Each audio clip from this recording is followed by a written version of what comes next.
Parang may malaking problema to si Paps ah. Ano kayang nangyayari? Tara, kausapin natin siya. Ano nangyari, Paps? Ha?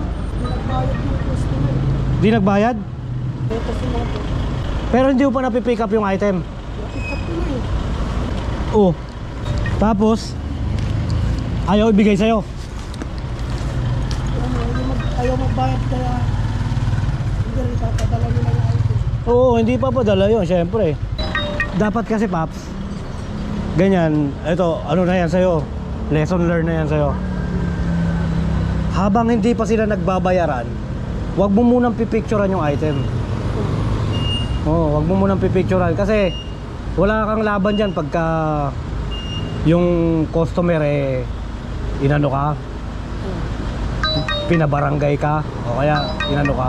Kasi pagka pinicturean na natin yung item, ibig sabihin ready for delivery na yon. Dapat hindi mo muna siya pinipicturean hanggat hindi pa sila nagkakabayaran.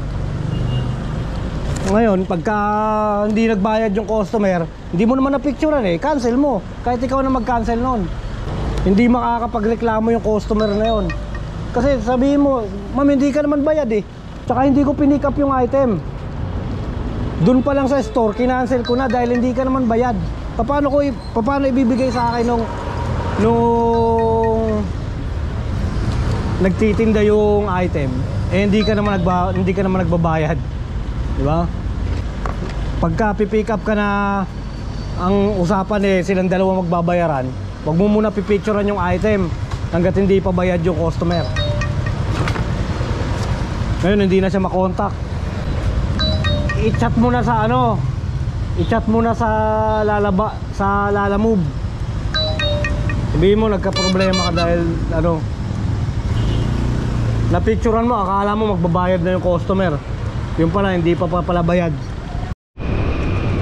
Yun na nga mga mamen, nagkaroon ng problema si Paps kanina dun sa tindahan ni Boy Ronda. Kasi yung customer, ang siguro yung sabi sa kanya ng customer, pag nandun na siya, saka siya magbabayad.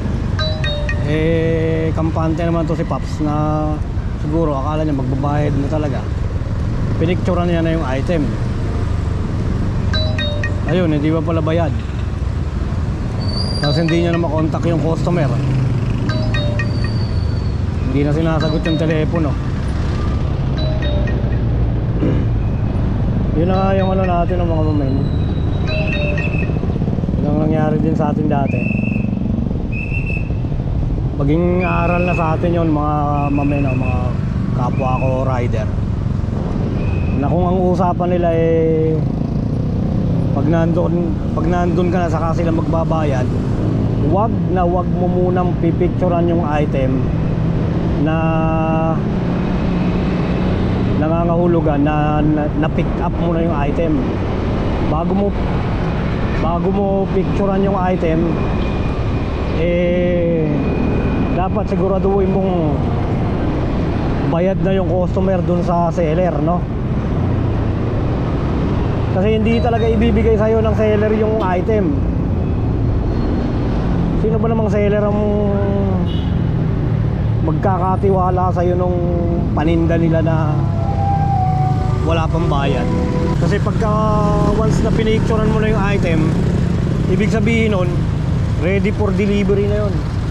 Sa mga baguhan dyan, wag nyo munang pipicturean yung item hanggat hindi pa nagkakabayaran yung dalawa. Di baling maghintay ka ng matagal, basta siguradong bayad na yung bibili dun sa nagtitinda, para ano't ano man pwede mong i-cancel. Ikaw na mismo mag-cancel ng booking niya kasi hindi naman siya bayad walang pumasok na payment sa GCash man yun o sa bangko, saang bangko siya magbabayad. Walang pumasok na payment. Meron kang laban na hindi mo pinick up yung item. Kasi pag pinicturean mo na yung item, confirm loading na yun. Ibig sabihin nun ready for delivery na. Pwede ka nang reklamo ng customer na yun. Alright mga mamen, ingat palagi sa mga gano'n, no?